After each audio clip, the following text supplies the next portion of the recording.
Bago sa saksi, nagdeklara ang Cagayan de Oro City ng State of Energy Emergency dahil sa mataas na presyo ng langis. Inaprubahan ng konseho ang resolusyon sa isang special council session ngayong araw. Sa pamamagitan nito, makapagpapatupad ang lokal na pamahalaan ng mahakbang para tugunan ng banta sa supply ng enerhiya. Ayon sa isang dating kalihim ng Department of Energy, malabo nang bumalik sa dating presyo ang diesel at iba pang produktong petrolyo kahit matapos pa ang gera sa gitnang silangan. Saksi si Salima Refran. Habang walang preno ang pagtaas presyo ng produktong petrolyo, ang jeep na ito tumirik sa rutang Alabang-Sapote. Natuyuan kasi ito ng diesel dahil tingi-tingi na kung magpakarga ang driver na si Alan. Nakuna ng pasahero na humahango si Alan para dumiskarte ng diesel. Nahiya po ako sa mga pasaherong iba kasi bumaba na lang sila. Kasi siguro nainit dahil medyo matagal-tagal din ako kasi naghanap pa ako ng gasolinahan na, na magbibigay sa galon. Kasi yung ibang gasolinahan kasi hindi sila nagbibigay sa... Hindi sila nagbebenta sa galon. Opo. 3 dekada ng tsuper si Jose. Pero ngayon lang daw siya naluha sa pagsubok na tila walang panalo. Kaya nga po, mahirap talaga. Walang magagawa, ito lang hanap buhay namin. Baka ibalik na lang daw niya sa operator ang jeep kapag hindi kinaya ang presyo ng krudo. 160 pesos per liter na ang diesel sa ilang gasolinahan sa Quezon City. Sa Batanes, umaabot pa sa 164 pesos ang kada litro nito. Problema rin na nagkakaubusan ng supply sa ilang gasolinahan sa Atok, Benguet. 150 plus yung diesel ngayon. Dito sa amin wala nang nagtitinda ng diesel. Dinadala lang dito yung mga kasama namin yung ibang diesel na ginagamit namin. Lalo pa namang kailangan ng diesel sa pagtatanim ngayong tag-init. Kasi walang ulan, kailangan namin ng diesel para sa water pump, para may pangdilig sa bagong tanim.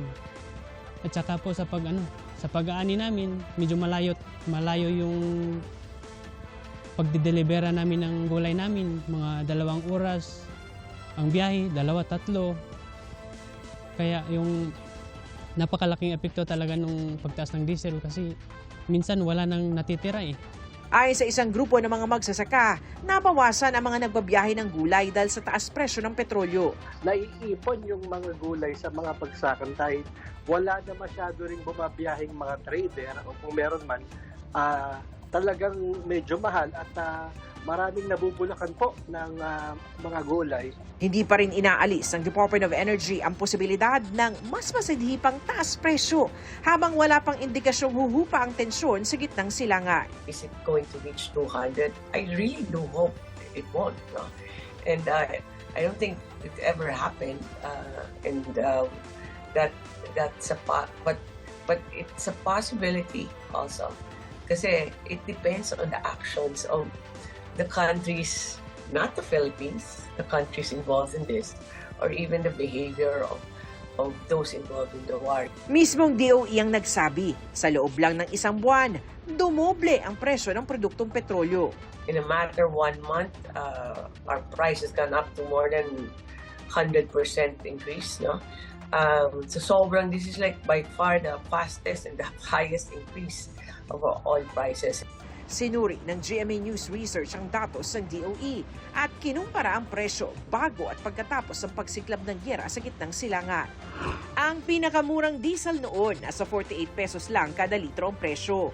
Pero ilang linggo matapos atakihin ng Amerika at Israel ang Iran noong February 28, nasa 125 pesos per liter na ang pinakamurang diesel ngayon. Higit doble ang tinaas. Ang pinakamurang gasolina naman noon nasa mahigit 52 pesos per liter lang. Pero ngayon, nasa mahigit 87 pesos na.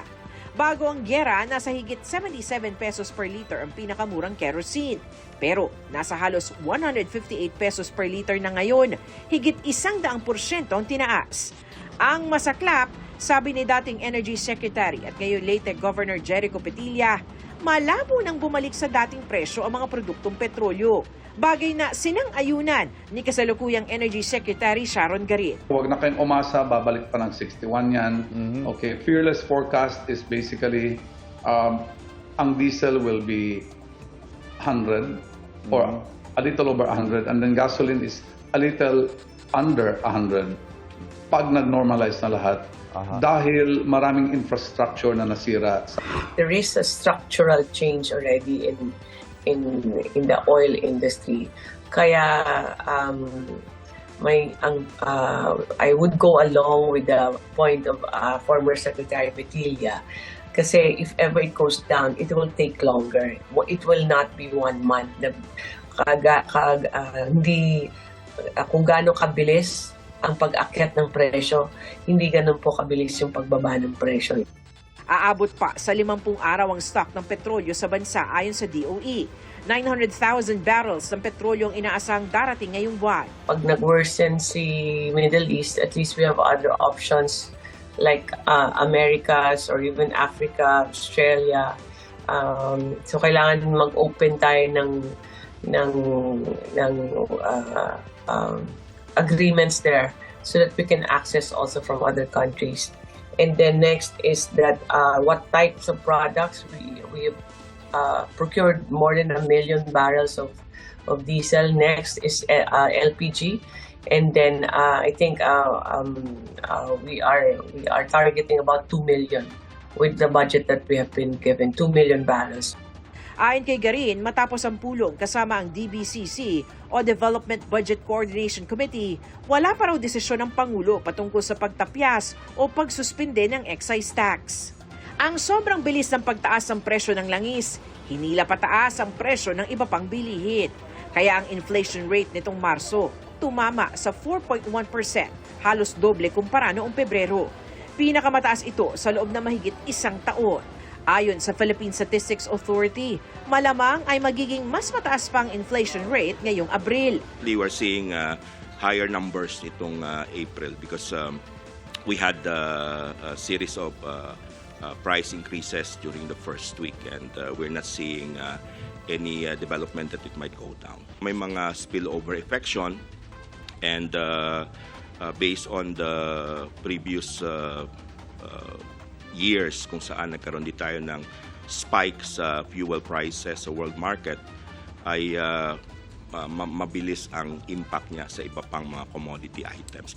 Habang nagmamahal ang bilihin, bumababa ang kakayanang makabili ng mga Pilipino gamit ang piso. Ayon sa PSA, ang halaga ng piso noong base year na 2018, nitong Marso 2026, yan ay nasa 75 centavos na lang.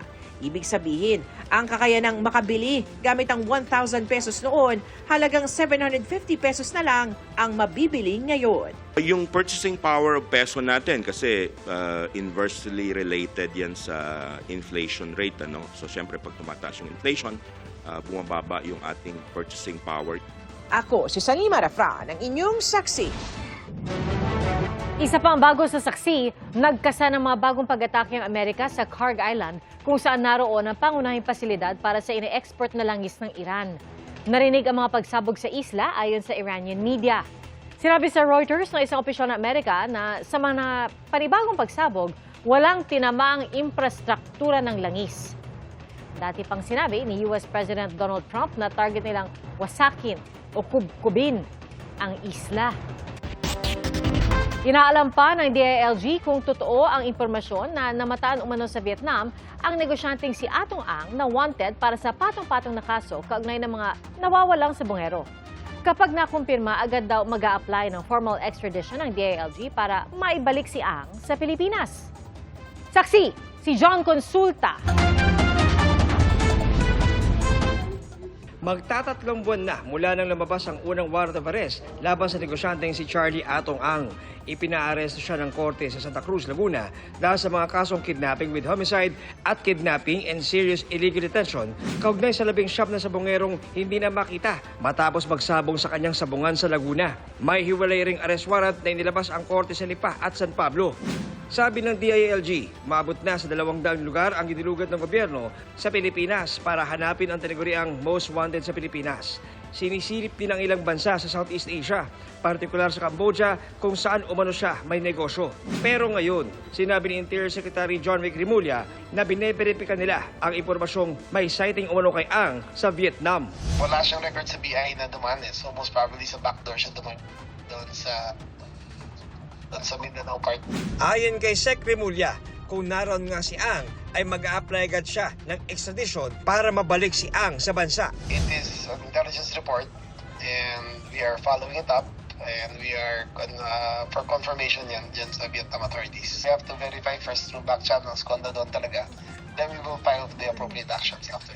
Umaasa naman ang kalihim sa pakikipagtulungan ng Vietnam. Mahirap doon kasi communist ang government doon So very strict sila sa law and order. So I don't think na makaka-create siya ng negosyo ron. Hinihintay pa raw ng DILG ang paglabas ng Interpol Red Notice laban kay Ang na may patong sa ulo na 20 milyong piso. Pagtiyak naman ng NBI, sinisilip nila ang impormasyon. Anything is possible right now. Sabi ko naman palagi, yung borders ng Pilipinas madaling pasukan at labasan.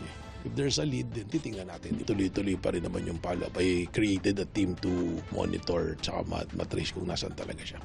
John Consulta, ang inyong saksi. Makasaysayan ang misyon ng crew ng Artemis 2 ng NASA, ang unang space mission na nagdala ng mga tao malapit sa buwan sa loob ng mahigit 50 taon. Naabot po nito ang pinakamalayong distansyang naglakbay ng mga tao mula sa daigdig at sa kauna-unahan din pagkakataon, kabilang po ang isang babaeng astronaut sa mga lumipad papunta sa buwan. Ating saksihan.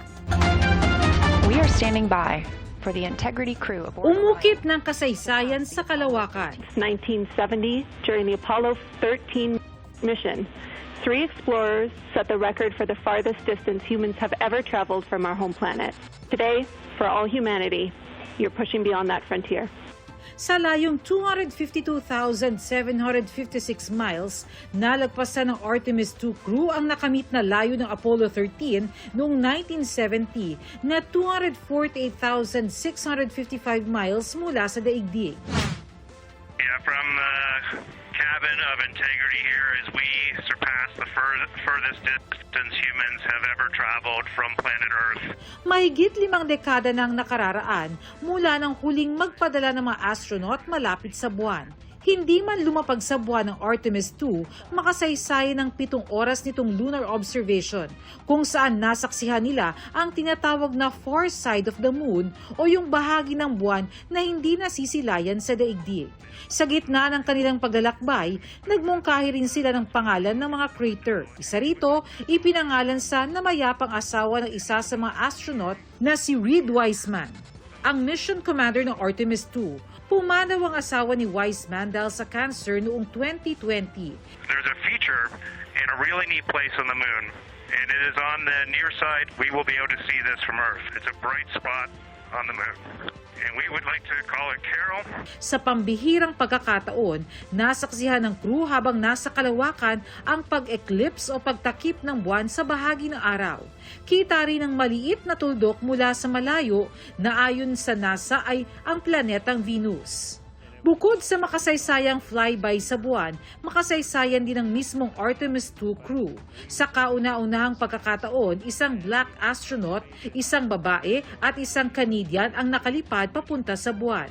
Pabalik na sa mundo ang crew ng Artemis 2 na hindi maitago ang tuwa sa kanilang misyon.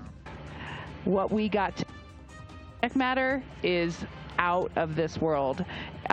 When we viewed that eclipse, that was the one time we all said, we literally cannot capture this with a camera. Personal naman silang binati ni US President Donald Trump. Very special hello to Artemis 2. Today you've made history and made all America really proud.